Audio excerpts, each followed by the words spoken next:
Hello and welcome to the 176th edition of the Illegal Motion College Football Podcast. In Nashville, Tennessee, I'm the professor, Matt Perkins.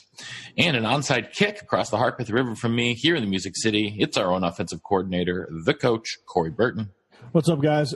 Just a quick note that these Steelers Color Rush jerseys, to give you a side NFL note, are actually really cool looking. So just thought I'd throw that out there. Oh, we appreciate that. But we can't get started without the third amigo in the second city, a man who will be doing his best Steve Harvey impression in class this week. It's our intrepid blogger from Big Ten and Counting, Josh Cook. I give the kids a Family Feud type game after taking a big test, make it an easy Friday for them. But, hey, just fun stuff over the wire today. Well, actually it came out late yesterday, but San Diego State, they're getting some new digs. Voters approved SDSU to be able to build a new stadium. They get out of that decrepit old pro stadium. They're going to be in a really nice 35,000-seat stadium that can be expanded to 50 if necessary down the line. No taxpayer money is going to be involved. No raise in tuition. Looks like a win-win-win for the university because they're also going to add some academic buildings to the campus part that gets developed. Win for the Aztec athletic department. Win for the people of San Diego that support Aztec football. This is a great idea. Yeah, especially if the stadium's going to be back on campus. That's just a huge, a boon for the program at that point because no one wants to travel over to – I don't even know what they call it at this point. To me, it's still the Murph. Jack Murphy? Yeah. All right. Well, we can keep calling it that. There are a ton of games to get to for this week. Nothing like super marquee, but a lot of good matchups around the country. So we'll start with some quick slants. Josh, I know you had a couple games that caught your eye. Yeah, my first quick slant is going to be two group of five matchups. South Florida and Cincinnati play a de facto semifinal game because they have to both play Central Florida. And if they're going to have any hope of winning the division, someone needs to win this game, and someone obviously will. It's going to be an exciting one. It's going to be up in Nippert Stadium there in Cincinnati. I was a little surprised that the whole FPI thing gives Cincinnati an 84.4% chance of winning. I know the Bulls have played a little up and down, but they're still a team with a 7-2 record. You would think that they would. I will say though, Cincinnati's defense is pretty nasty. Yeah, it is, and you would expect that with the Luke Fickell coach team. The other one is down there in the Sun Belt, just a hop, skip, and a jump away from Coach's old stomping ground. Troy heads to Georgia Southern. This is a huge game for that division in the Sun Belt. Troy comes in 5-0 in conference. Georgia Southern 4-1. So a lot on the line. Should be a very fun game as these are very well-coached teams. Yeah, that'll definitely be a good one. Coach, Alabama knocked off LSU last week, shut them out, in fact. This week, they get to take on Mississippi State, but I'm not sure if Mississippi State's anemic offense will be able to get anything going against the Tide. I'm afraid not. They're too inconsistent, and if you're inconsistent against a team like Alabama, better watch out. Better batten down the hatches, as they say. It's going to get ugly, especially on the road if you're Mississippi State. Now, they might surprise us and actually have a good first quarter, but I think Tua's not going to play the fourth quarter in this one. It's going to be bad. Yeah, it should be out. Mississippi State is ranked, and while they have a very good defense, their offense has just been putrid this season. So anyway, for another game that I'm expecting to be a blowout, my first slant is going to talk about Wisconsin-Penn State. Both these teams have had, kind of disappointing seasons coming into the year with big expectations. Wisconsin heads to Happy Valley this Saturday, and the biggest issue for the Badgers is going to be their defense, specifically the run defense. They just lost senior nose tackle Olive Sagapolu for the rest of the season, leaving in even making the banged up defensive line even thinner than it already was. Penn State has been at their best when they've been able to get Miles Sanders going. I don't expect that to be too difficult between the injuries for the Badgers and the fact that last week Raheem Blackshear from Rutgers torched the Badgers defense. He had 200 all-purpose yards in Madison. The only possible way for my beloved Badgers to win this week is to do what Michigan did last week, and that's basically cram the ball down the throats and turn the clock against Penn State. Josh, I don't have any faith in the Badgers to pull the upset. Do you? No, I mean, just we were talking about it on the air, and you just touched on it. The nose tackle situation, quarterback situation, just the team's a mess. Yeah, it's not a good look right now for the Badgers. Josh mentioned the quarterback situation. Alex Hornibrook is not going to be able to go. It does not look like this weekend. Anyway, Josh, for your second slant, what have you got for us? Yeah, I got a 4-pack of some exciting Power 5 games that might be flying under the radar. The first is the upstart Cal Golden Bears. They're just 2-4 in conference, but they are 5-4 overall. They're trying to get to a bowl game, get that little bit of a breakthrough type season. They head down to the Coliseum. Trojans, they are the opposite. They're 4-3, and they're in the conference and actually kind of sniffing around the division still. But at 5-4 overall, and Clay Helton, things kind of trending down. Feels like every loss they take this year is a step closer to him getting fired. Let's see if they could come out and knock off the Golden Bears. Baylor heads to our lovable Iowa State team. And as hot as Iowa State's been and as up and down as Baylor's been, I think people would be a little bit surprised to know that they come in with identical 5 wins through this point of the season. So some bowl hopes on the line. Iowa State, obviously, with a little bit of higher aspirations, as they still have a great shot at the Big 12 title game. So we'll see if Purdy and Iowa State defense can keep it rolling against the Bears. Staying in the Big 12, you got Texas coming off an emotional loss, heading to Texas Tech, also kind of coming off an emotional loss where their quarterback got hurt again. Bowman had another lung issue after taking a big hit. But for Texas, kind of losing out on the playoffs, taking a huge hit in the Big 12 title race, you have to wonder if they're going to be up for this game, and going to Lubbock is never fun. The Red Raiders are going to want to knock them off. And finally, in the ACC, Virginia Tech, all sorts of erratic this year, kind of junky overall, just 4-4 on the season, but 3-2 in conference and kind of sniffing around the division. They head to Pittsburgh, who's 5-4, but believe it or not, 4-1 in conference. So Pat Narduzzi's team somehow finds themselves in the driver's seat of the division. It's crazy, but this is a good old Big East rivalry.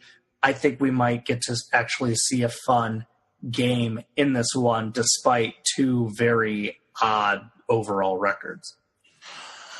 Coach, this weekend down in the Swamp, the Gators have lost 2 in a row and are going to try to rebound against South Carolina. But it looks like Kyle Trask is going to be able to play. He came in relief for Felipe Franks last week, and he was injured today in practice, got carted off, and does not look like he'll be able to go this weekend. What are you expecting to see from this one? This game could it could turn sideways for Florida. I mean, they're really struggling. They're really scuffling. They're just, I mean, it's a team. They're finally playing like the team we thought they were going to play like this year. Not saying Dan Mullen has done a terrible job this year, but it's just kind of what he was left with. So, I mean, you still got Emory Jones sitting there on the bench. He's a freshman dual threat kid. He can actually throw the ball. He can actually sling it. So I wouldn't doubt to see Florida, if things get really ugly, just roll with the kid. But they're going to look down. The Gamecocks are staring bowl eligibility.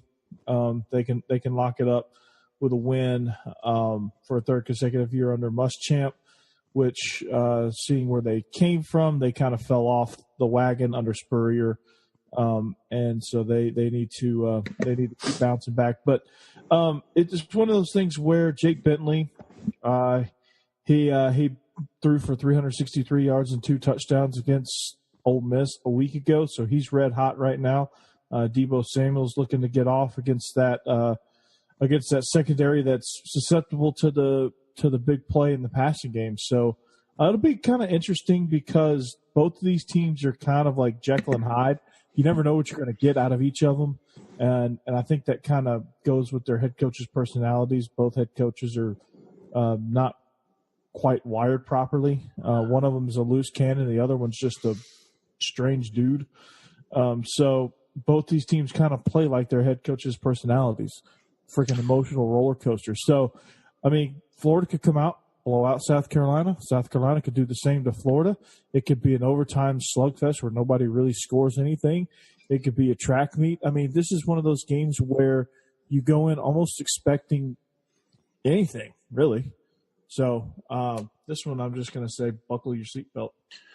Yeah, I could see this going one of two ways. I could either see South Carolina lighting them up and putting up some big numbers, and Florida just being so despondent about the fact that their offense can't really move the ball that they end up giving up, 35, 40, 45 and losing by 3-4 touchdowns. Or, I think their defense could really show up and make it a close game.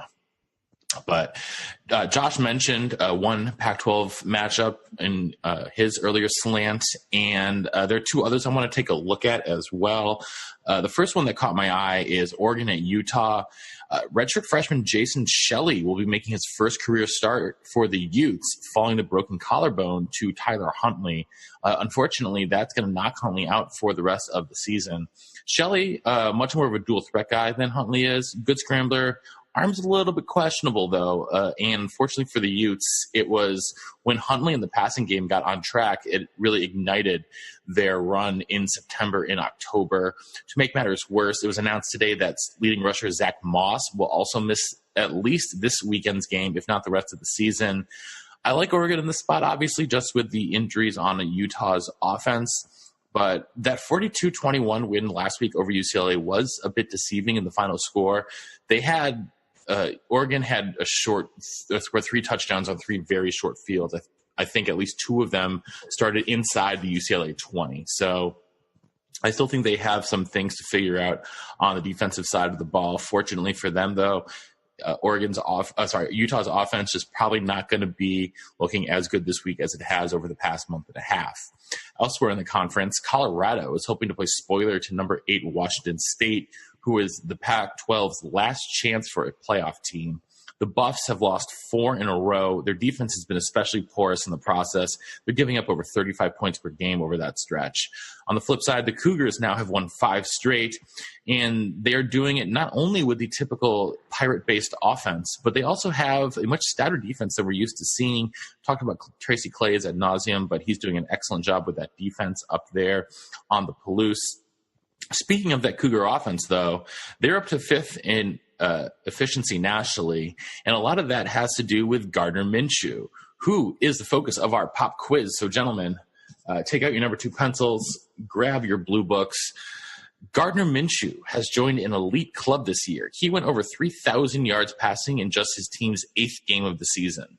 He became the 15th player since the year 2000 to accomplish this feat. So, gentlemen, your task tonight to name the 14 other players. 3 have done it multiple times. And I will give you a hint. No Hawaii quarterbacks have accomplished this feat, surprisingly enough. So, Josh, I will throw it to you first. Well, that takes away my first 2 guesses because I jotted down Colt Brennan and Timmy Chang. So I guess I will skip all the way down to my 3rd pick. And this is a guy who's had a little bit of an up and down NFL career, but I think people sometimes overlook the fact that he was outstanding down there at Houston as a collegiate quarterback. I'm going to go with Case Keenum. That's correct. He's the only player to do it 3 times in 2008, 2009, and 2011. His best of those was the 2009 season. He had almost 3,300 yards after 8 games. Coach. All right. First guess for me is going to be None other than Graham Harrell of the Texas Tech Raiders. Graham Harrell has also done it twice. He did it back-to-back years, 2007, 2008. Well done, Coach. Josh. Well, that was another one of my guesses, so that's going to shorten my list a little bit. So I am going to go with a little bit off the wall, but it's somebody that seems like we talk a lot about when we get these trivia questions. And even though it was a little bit long ago, he passed for so many yards, I'm going to gamble with Ty Detmer. So if you would listen to what I said, it was since the year 2000. Oh, okay. Well, then... I'm going to give you a mulligan on that one. All right. Well... That's worth 4 strikes. We'll just rewind and go. We'll just rewind the tape, and I will then go. I will then go with someone a lot more modern, which is Patrick Mahomes. Patrick Mahomes. That is correct. Back in 2016. Hi, I threw for. I'm Patrick Mahomes. I threw for over 3,000 yards, and I got there pretty quickly. If anyone has heard the Patrick Mahomes' real voice, it is a spectacle to take in. Pretty close to that. It is. Did Ty Detmer do it though? At least I don't have. I cannot find the information. Sports Reference, or I should say collegefootballreference.com, for these kind of cumulative statistics. I can only go back to the year 2000. I'm gonna look it up right now. I'll find Ty Detmer. Okay. Coach, you are up in the meantime. All right. I'm going to say, well, didn't Tua do it in one game? Anyway, no, real answer. Your favorite, Baker Mayfield. Baker Mayfield. Sorry, he did not, Coach. That is your first strike. Ooh. Interesting. I do like Baker Mayfield in terms of the university. Mm-hmm. So I will say Landry Jones? Oh, good pull, Josh. Good pull. That is correct. Back in 2011, he barely went over 3,094 yards. All right. He carved up my Bulldogs in 2011. And I think he got half his yards in one game. His name is Kellen Moore, the Boise State Broncos. 2011. Ooh. I was live and in color. Sorry, Coach. That's your second strike. He hit 3,800 yards. He did not hit 3,000, but I threw 8 games, unfortunately. How did he get all those yards? Playing freaking Wyoming. Playing UNLV. Playing San Jose State. That's it. I'm going to stay with the Oklahoma well and try another Oklahoma quarterback. How about the glass man himself, Sam Bradford? Strike one, Josh. The only Oklahoma quarterback to do so was Landry Jones. Oh, okay. Well, I was going to then head on to Jason White.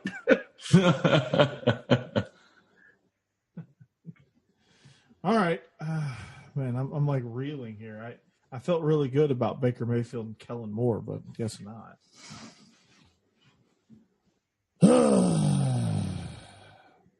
Luke Falk. Good call. Luke Falk, 2015, 3,239. Nice. Gosh. I'm gonna steal the university that Coach just went to. How about Connor Holiday? Connor Holiday is also correct. Back in 2014, he actually has the second most in 3 games. He had 3,833 yards. I mean, this is just ridiculous. How could I not find Ty Detmer's game-by-game stats from the late 80s? I mean, this is just... What is the internet for, if not that? I know. Goat. Oh, boy. All right. It's my next guest He won the Heisman Trophy. His name is Marcus Mariota. Nope. Sorry, Coach. You have struck out. Josh, anyone else off the top of your head? You've already won 4-2. James Winston. Nope. There are no Heisman Trophy winners on this list. The Weed Man?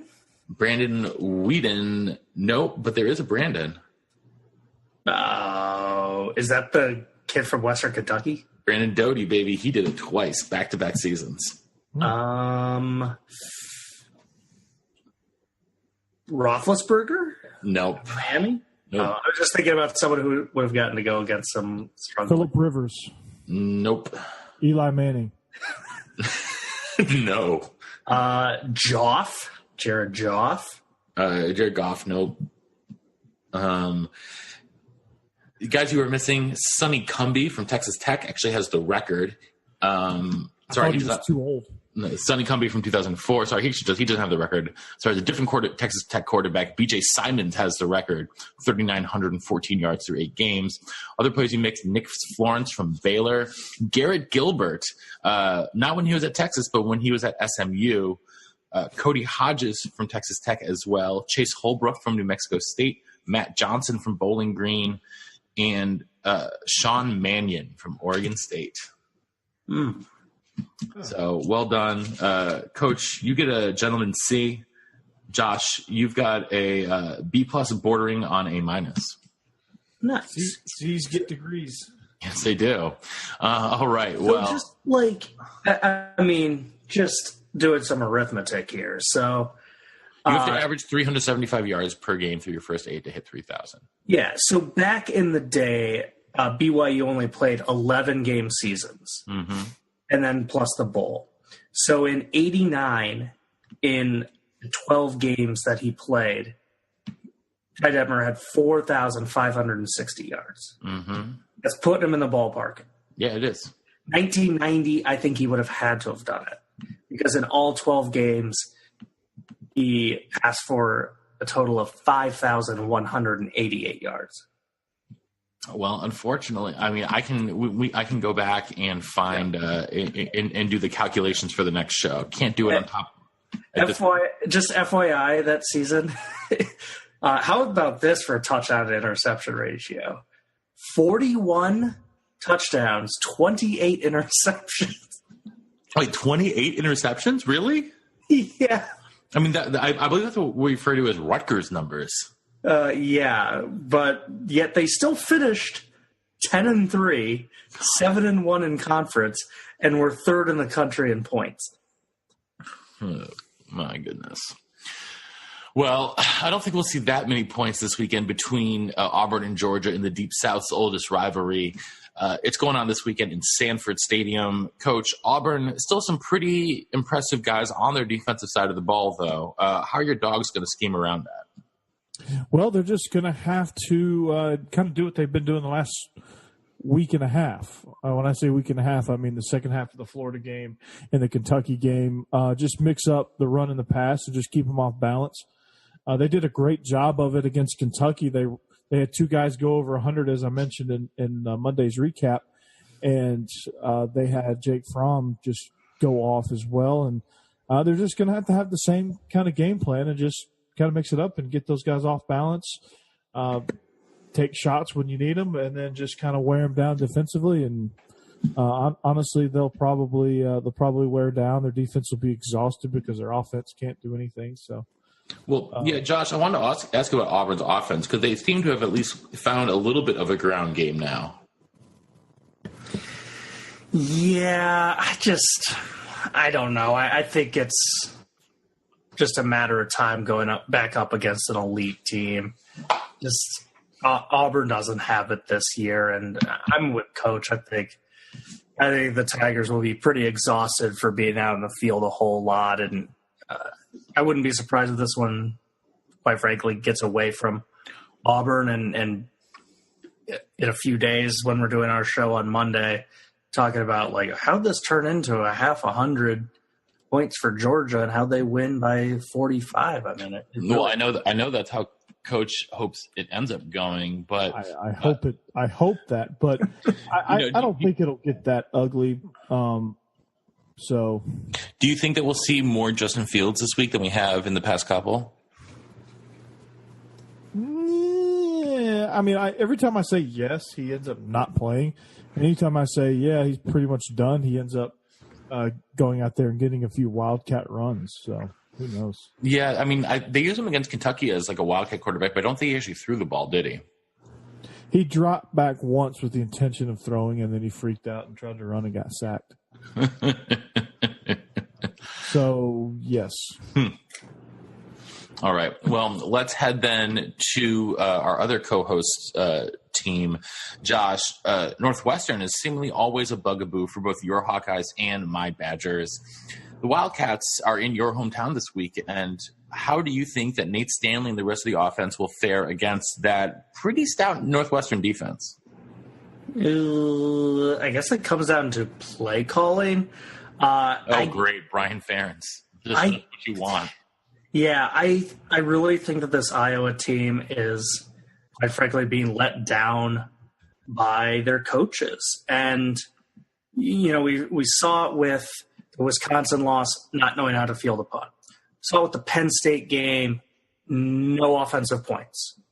Even the touchdown was generated by the special teams, having a fake field goal. Mm-hmm. You just can't sustain that against good teams. And Northwestern, yeah, I know they're 5-4 overall. They lost to a good Duke team, lost to a really good Michigan team, lost to a really good Notre Dame team. They played a tough schedule, but they're 4-1 in the division. They control their own destiny for a reason. They have a knack at making you really one-dimensional. That's scary for a team like Iowa that has struggled to run the ball at times this year. And Iowa has also fought with one hand tied behind their back, and that is just ignoring their best players for vast stretches. There have been games this year where Noah Fant will have no targets in the first half. And you're just sitting there thinking, what's going on? And, you know, you want to be a positive person and say, well, you know, the other team is smart too. They probably game planned for it. But it's like, Noah Fant's supposed to be the best tight end in college football. He's supposed to be a surefire thing in the NFL. Like, you got to counteract whatever the other team's throwing at you and find a way to get your best players the damn ball. Yeah, Coach, Northwestern, to me, you know, they are 5-1 in conference, but it still seems like smoke and mirrors. Jeremy Larkin is still their leading rusher, and he hasn't played since like game 5, I don't think, because he retired from football. Clayton Thorson, 11 touchdowns and 10 interceptions on the year. I mean, Coach, can you explain how Northwestern keeps winning these games? I think they lull the other team to sleep. They just, I don't know. They do. Josh, I think you're sorry to cut you off, Coach, but I think you're fortunate that the game is not in Evanston, because games in Evanston, I think just like teams just literally fall asleep before they come on the field. It's just like such a weird environment, and they're just so fortunate, lucky. They somehow get a bounce one way or the other, or Thorson just somehow avoids a rush, and you know, it just seems like it's dead, and then all of a sudden they make it Eli Manning play from the Super Bowl where he evades 3 rushers and throws it up, and somebody catches it on their helmet and then scores, or you know, something like that. And I exaggerate just a little bit, but they are probably the most opportunistic team out there, and they just kind of wait and wait and wait. They're patient. They wait, and then they take their shot. Boom. And then their shot just kind of stuns the other team, and then they get momentum, and they start making play here, a play there, and then next thing you know, you look at the scoreboard and go, "Wow, they really just controlled the clock. They took their shots, and they beat us. How?" And then Notre Dame think for their sake, they took care of business. So, thankfully for Iowa, this thing's at home, so maybe they can do the same thing. Well, breaking news, though, while we're recording, guys, Wake Forest just came back from down 10 in the fourth quarter to score 14 points in the final 6 minutes to beat NC State 27-23. So that was a pretty big comeback there for the Demon Geeks. It's hard to seal the deal in victories when you have literally no running game. Yeah, small problem for Dave Doran there. Yeah. Anyway, let's head over to Bedlam next. Okie State coming off a rough loss at Baylor last week. Coach, any chance that the Pokes can slow down your man Lincoln Riley in that Sooner attack? There's a chance. I mean, there's always a chance. They had a good game plan against Texas for a little while. I do not know what that was. That was my work computer. Did somebody just die? No, there was autoplay on my computer as I was bringing up some stats for ESPN. Sorry about that. Well done. I was trying to find the box score and see how few rushing yards NC State had, and that happened. I muted my computer now. It's okay. I can tell you, NC State had 47 yards on 27 carries. Good for 1.7 yards per carry. Yeah, tough to ice a game and play your 4-minute offense when you can't run the ball. Mm-hmm. Yeah, that is true. But Coach, I mean, for Bedlam, though, personally, I think for Oklahoma State to win this, it's just they have to get lucky in the shootout because I don't see them. I don't really see them slowing down Kyler Murray. No, they won't. They'll just have to try to figure out a way to win field position and just try to steal a possession here or there, and maybe steal some untraditional points with a trick play or onside kick or somewhere like that. And they're just going to have to kind of get really creative and hope that Kyler Murray did not bring his A game. And for Oklahoma, I think sometimes what gets them in trouble, honestly, is the reason why they get in so many shootouts, because their defense is by far the most talented in the Big 12. But Oklahoma scores so quickly that their defense is out there for almost 90 plays a game. I also feel like, though, that Oklahoma's defense at times plays like Ohio State's defense, where it's 11-star players playing for themselves and not playing as a unit. That's also another issue. They either they're either exhausted, and that might go hand in hand. They get exhausted and they just start playing hero ball. Mm-hmm. Or sometimes they just get exhausted and they just got, and then occasionally they play like the '85 Bears. So, you just depends on what Oklahoma defense decides to show up. If it's the 11 guys playing hero ball, Oklahoma State might have a chance to gain some momentum. Yeah, they might have a couple of big things happen their way, and here we go. Yeah, well, Josh, I know when it comes to Bedlam, I've known you for long enough that you pick Oklahoma no matter what. I assume that's how you're going this year as well. Yeah, if I'm picking Oklahoma to win big, even in years where Okie State's really good, I'm feeling pretty confident when Oklahoma State's 5-4, 2-4 in conference.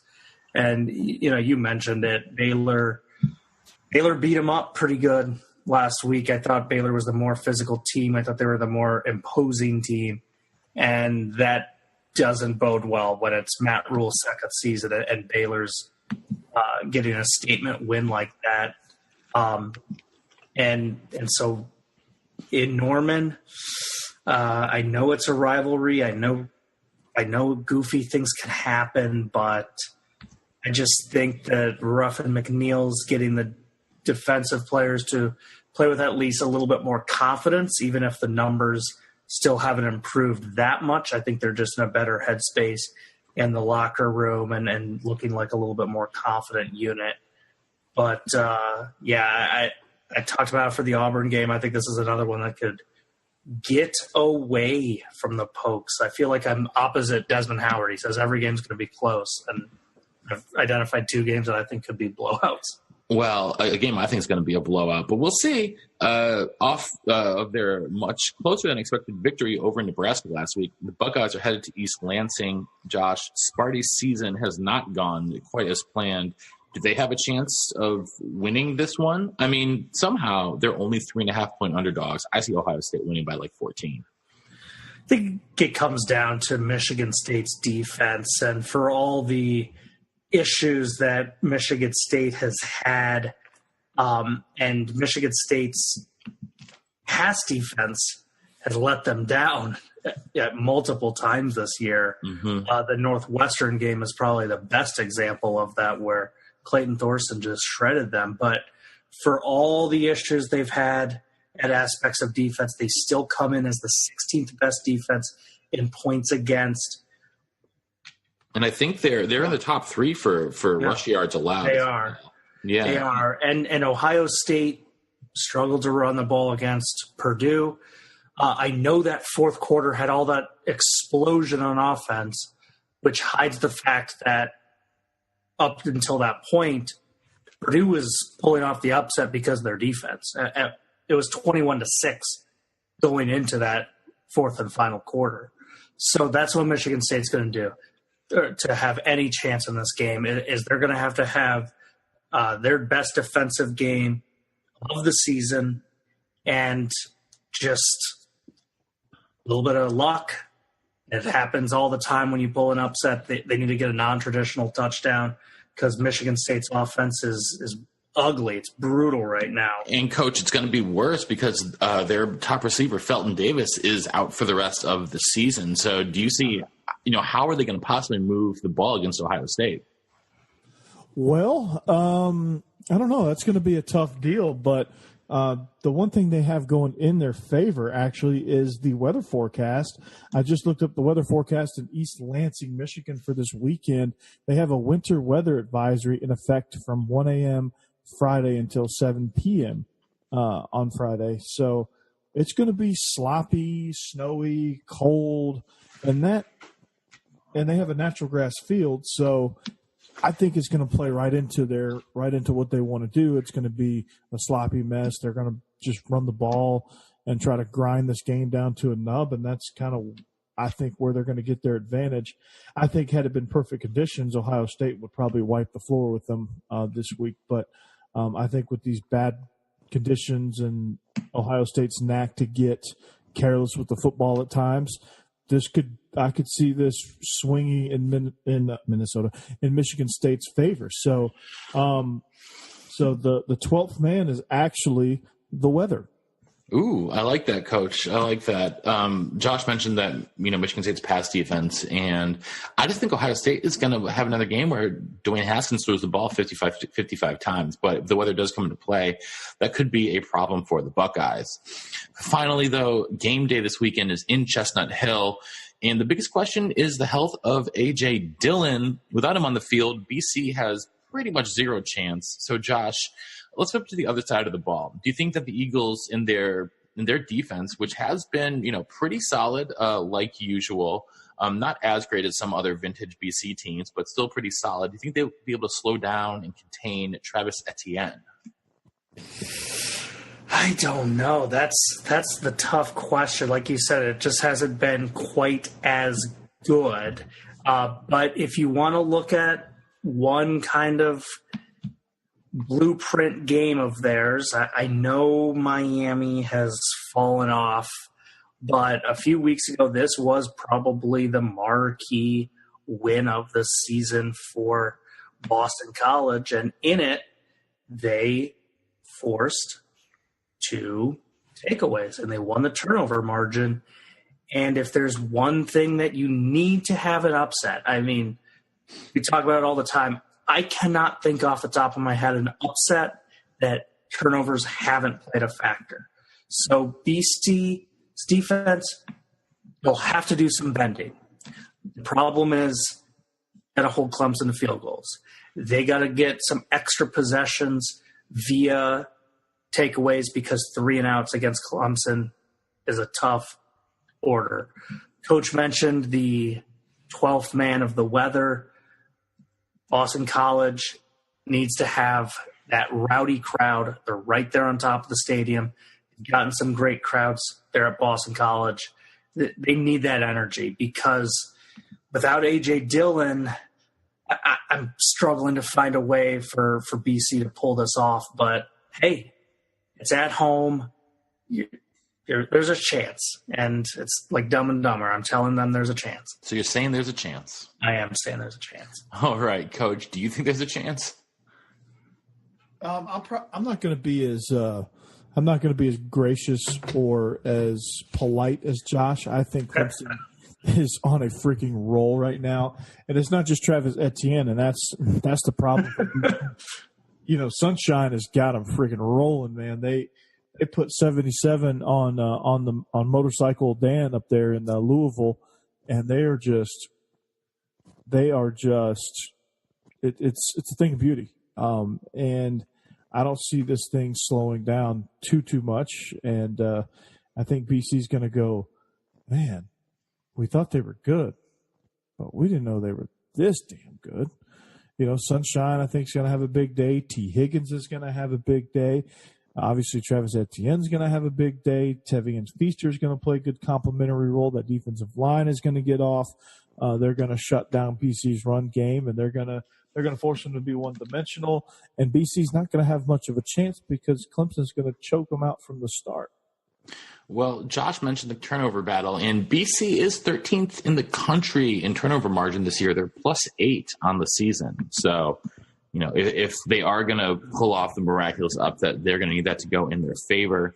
They're going to need to get that to at least +11. Mm-hmm. And I think, I was being much more gracious that Coach was, but, let's not totally count out Anthony Brown. He's a good quarterback. Yeah, he's an interesting quarterback. I would say probably his best attribute for a young kid. He's just a sophomore.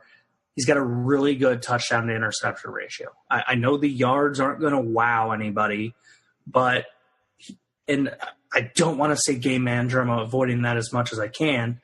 But he's 16 touchdowns to 5 picks. Mm-hmm. And he's a big kid, too. He's 6'2", 220. That makes him a little bit harder to bring down. He does have 14 sacks. I go in to assume that a lot of that is because he's a sophomore and probably holds onto the ball way too long. But even that's like, not even a sack and a half a game. That's exactly really not bad. But Clemson's defensive line, though, is much, much better than anyone they've played so far. Probably the only comparable defensive line they've played, is Miami maybe. And, they handled Miami. They won 27-14. He had a pretty solid game in that one, but still. I mean. And, Josh, I actually think that interception stat is a little deceiving because 4 of those 5 interceptions came in one game. No, I know. Yeah, that's why I was highlighting it. Yeah, no, he's doing a good job. Yeah, he's definitely doing a good job. All right. What they need him to do is have a repeat of his Wake Forest game that he went over 300 yards, had 5 touchdowns in that game. Yeah, that's going to be a little tougher against Clemson. Well, let's quickly then get through our spread formations. As everyone who listens knows, it has not been our best season. Josh, 18-35-1, Coach 23-1. I am 25-28-1. So let's see if we can improve on that this weekend. 6 games we're going to pick through this weekend, so let's make it quick. Starting with a big matchup in the Mountain West. Fresno State are 2.5-point favorites on the Smurf turf. Coach, who you taking? Ooh, that's a good one right there. But I'm going to take the Smurf turfers, and I think they're going to win. All right, Josh. So Fresno State hasn't had exactly the toughest schedule up to this point, but they are so freaking efficient. 17th in points, 2nd in the country in points against. They're averaging just 12.3 points against. Meanwhile, Boise State, a little bit tougher schedule, but still not like the most daunting of murderer's row they've had to face. And they're just not as an efficient team. I'm going to go with the road team. Yeah. Me too, and a lot of that has to do that I don't really trust Boise State's offense as much as I have in years past, especially their passing offense. And Fresno State, number 2 in the country in pass efficiency defense. Give me the Bulldogs here. We'll head back to the SEC next. Kentucky coming off of their defeat to Georgia last week. 6-point favorites on the road in Knoxville. Coach, who are you taking? I Give me the Wildcats. I think they bounce back in a huge way. Their defense is still incredible. So I think Tennessee's just still kind of a mess right now. That's okay. They're getting it straightened out, but they're not going to get it straightened out this week. Give me the Cats. Josh. Yeah, a lot of people have highlighted Tennessee's issues defensively, highlighted by that Alabama game where they gave up 58 points. The Florida game, they gave up 47. Here's the problem, though. Their offense stinks. They're 103rd in scoring. Kentucky's got a great defense. Kentucky bounce back. Yeah, if Kentucky had won against Georgia, I might like Tennessee in this spot for a letdown game. But after the game last week, I think there's no way that Kentucky loses back-to-back games, especially with that defense. Give me the Cats. We'll head over to the Big Ten East. Maryland at Indiana. It's a pick 'em. So, Coach, who are you picking? Not just to cover, but to win.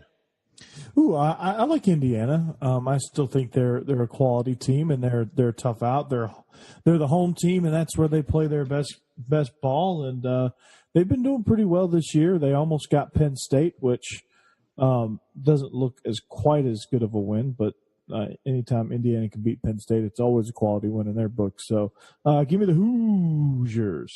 Josh.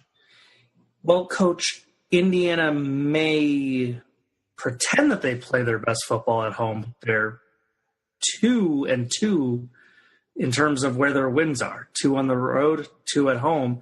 And at home, they lost by 42-16 to those bumbling Hawkeyes. They lost 35-21 to the offensively anemic Michigan State Spartans. This team burned me a week ago up at Minnesota. I don't trust anything about the Hoosiers. And I think with the whole DJ Durkin thing behind them, they had that weird week. I think that helped contribute to some of the weirdness with the Michigan State game. I expect Maryland to come back, have their good running game, a.k.a. the jet sweep, going. I think they play well for Matt Canada. I think Canada wants this gig. I think the players want him to get the gig, and I think they absolutely smoke the Hoosiers. Ooh, Josh, I was going to pick Indiana, but I think you might have swayed me on this one. Now, I don't know if that's a good choice considering your record on the year, though. Yeah. So I was going to stick with Indiana then. Fair enough. The Hoosiers. And next, I don't blame you. What's my stat again? 18-38? 18-35-1. Oof. Temple at Houston this weekend in another good American Conference matchup. Josh already mentioned another one of those earlier between Cincinnati and South Florida. This time, Houston 4.5-point favorites at home. Coach, what side are you on? Well, I like the home favorite here in this scenario. Houston's playing some really good football. Don't discount Temple. They're going to make it tough on them, but I think Houston gets them by a touchdown. Josh. Well, if it wasn't for that SMU game a week ago, I would totally agree that Houston's playing the best football outside of Central Florida, but they somehow lost to the Ponies, and it's hard to overlook that. Temple put up 40 points on Central Florida, put up 35 points on BC. They have been a totally different team since Anthony Russo's taken over the reins. And how many points am I getting? 4.5. I think it's going to be close. I think Temple can hang in there. I'm going to go with the Owls. All right. I am going to go with the Cougars just because I believe in De'Aaron King and I believe in Ed Oliver, and I believe that they are too much for Temple to handle. I do want to say if I wasn't 7-49 on the year, I probably would have taken Houston, but I got some ground to make up. All right. Well, let's get to our first of the under cards. That is going to be Kansas at Kansas State. Somehow, Kansas State only 10.5-point favorites at home against the Jayhawks. Coach, who are you taking? You know what? I've got to make up some ground too. So, Rock Chalk Jayhawk. Ooh, all right. Upset City. And if they don't win, they're just going to cover. So okay, so Josh, this is interesting. David Beatty fired, but coaching out the rest of the season. Yeah, I mean, that's actually not that unusual from the past. I've seen that, like, they'll coach out, like, if it's like one game to go, but they've got 3 or 4 to go. I think this is a little weirder than usual. Who cares? It's Kansas. Okay. They'll play hard for him. So here's the thing. Kansas State hasn't played very good football at all this year. A lot of people thinking that this might be the unfortunate last hurrah of Bill Snyder as he's battled cancer and he's very old, even if he didn't have that other health problem. But here's the bottom line. Kansas State has won 9 of these suckers in a row. They're going to make it 10. And they're going to cover because last year they would have covered that spread. The year before, they would have covered that spread. The year before that, they would have covered that spread. They blow Kansas out. They aren't winning 9 in a row tight rivalry games. They're winning 9 in a row with blowouts. So make it 10. Well, all right, Josh, you're taking Kansas State. You mentioned that it might be Bill Snyder's last hurrah. You think that Burt Bielema is going to be the next coach at Kansas. I say he's going to be the next coach at Kansas State. That's where he was got his start as a defensive coordinator. Hey, guys! Bill Snyder just signed a 25-year extension. That sucker's kept coach until he's 200. I mean, stranger things have happened, but still, I am going to go with Kansas State in this one, just because I've been solid when I've been picking the Jayhawks this year, but I just have a feeling in my gut about this one. It's going to be Kansas State rolling over Kansas by 3 touchdowns. Finally, though, we're putting Rutgers as the last pick this week because, Coach, they are 40-point home dogs to the Wolverines. Is there any way that can Rutgers cover 40, Coach? I would like to think so, but you know what? I picked them last week to cover a 30-point spread against Wisconsin, and they covered. And they covered. So you know what? They're hot, in my opinion. I think they lose by 38 because Michigan is going to get up by 40. They're going to get bored. They're going to give up a field goal or something. They're going to blow this. They're going to blow the cover late. All right. Give me Rutgers to late charge and lose. Rutgers with the backdoor cover. 40-3. Yeah, backdoor cover. 40-3. Josh. Well, since Rutgers stunned Brady Hoke back in 2014 to win their series opener, the first time these two teams ever even played each other, it's been all Michigan. 2015, 49-16. 2017, 35-14. And 2016 was the 78-0 game. That one happened at Piscataway. So Michigan has no qualms about running up the score on the road. And also, this is by far the best offensive team Harbaugh has had in Ann Arbor. I'm not saying it'll get to that, but I think this has a whiff of being closer to 78-0 than last year's 35-14 game. Yeah, I don't know. I think that Michigan's obviously going to win and win big, but I think they only win by 35. So give me my father's alma mater. And that will do it for our spread formations, Josh. Any final words?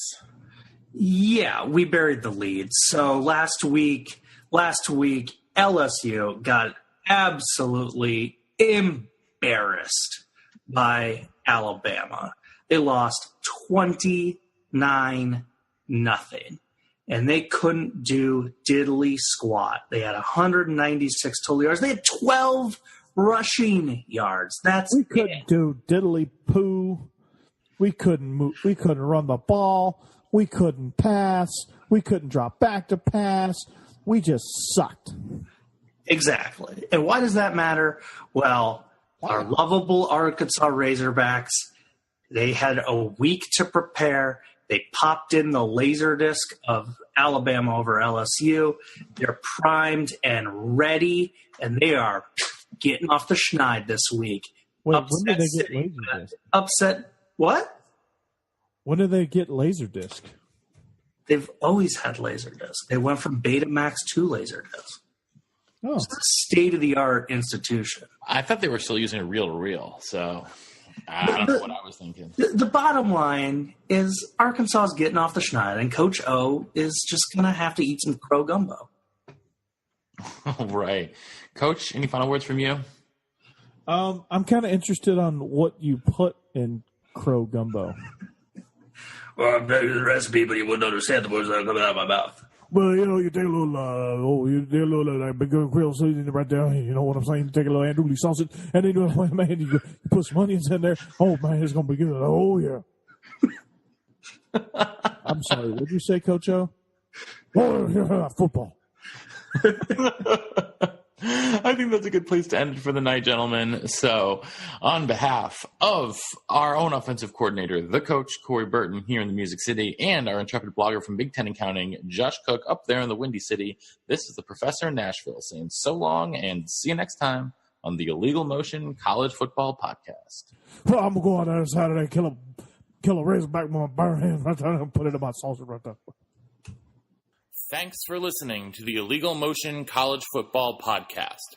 To get in touch with the show, email us at illegalmotionpodcast@gmail.com or follow us on Twitter at illegal_motion.